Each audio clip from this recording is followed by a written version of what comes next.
Picture this.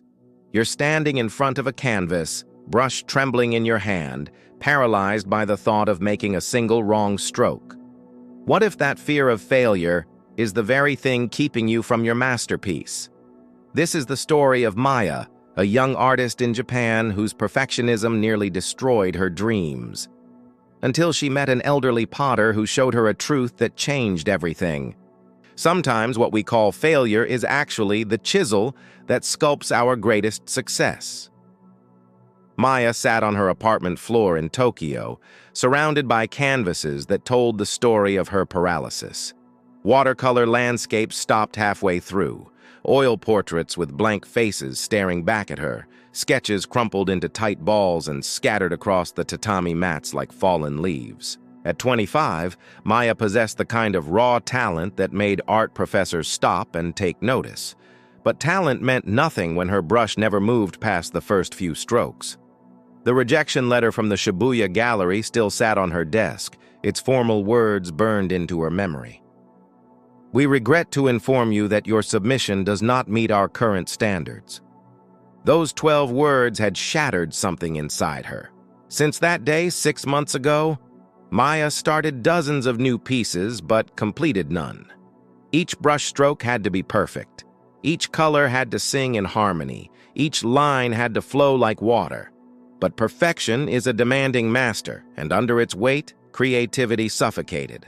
Her friends stopped asking about her art.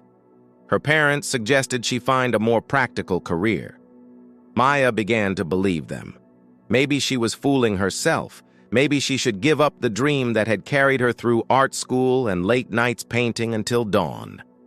The rain drummed against her window one gray afternoon, matching the rhythm of her restless heart. She needed to escape the apartment that had become her prison. Without thinking, Maya found herself on a train to Kyoto, watching the city blur past through rain-streaked glass.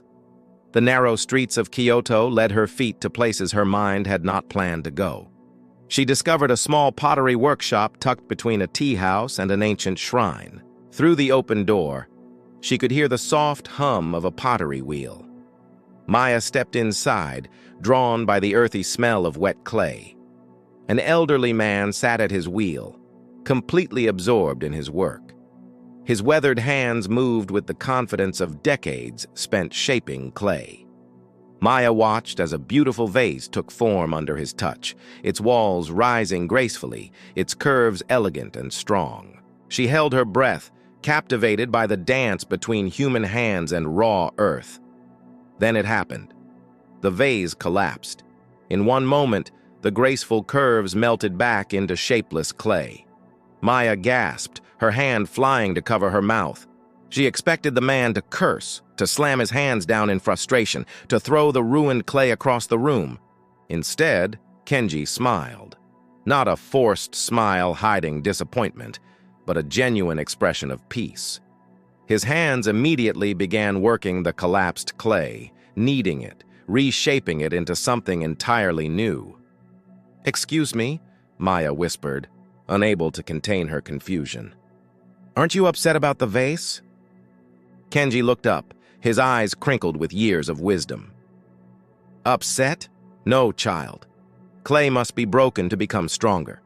The potter who fears breaking clay will never create a masterpiece." He continued working as he spoke, his hands never stopping their gentle manipulation of the clay. "In pottery, we understand something that the outside world forgets. The most beautiful pieces come from clay that has been worked and broken and reformed many times. Each collapse teaches the clay how to hold a better shape. Each failure makes it more flexible, more willing to become what it is meant to be." Kenji stood and gestured around his workshop.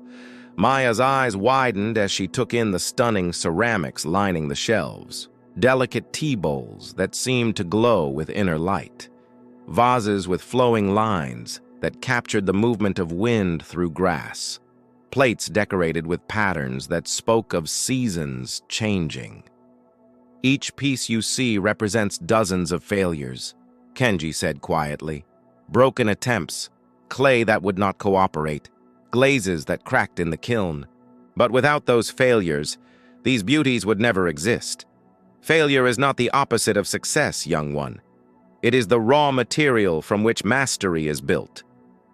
Maya stared at her paint-stained hands, seeing them differently for the first time in months. Maya returned to her Tokyo apartment that evening with clay still under her fingernails. She walked to her easel and picked up her brush. Her hand trembled for a moment, then steadied. She made a bold, imperfect stroke across the blank canvas. The line was crooked. The color bled slightly. But Maya smiled because she finally understood that this mark was not a mistake. It was the beginning of growth. Like the diamond that needs crushing pressure to form its brilliance, our greatest breakthroughs emerge from our willingness to fail forward. Every master was once a beginner who refused to quit.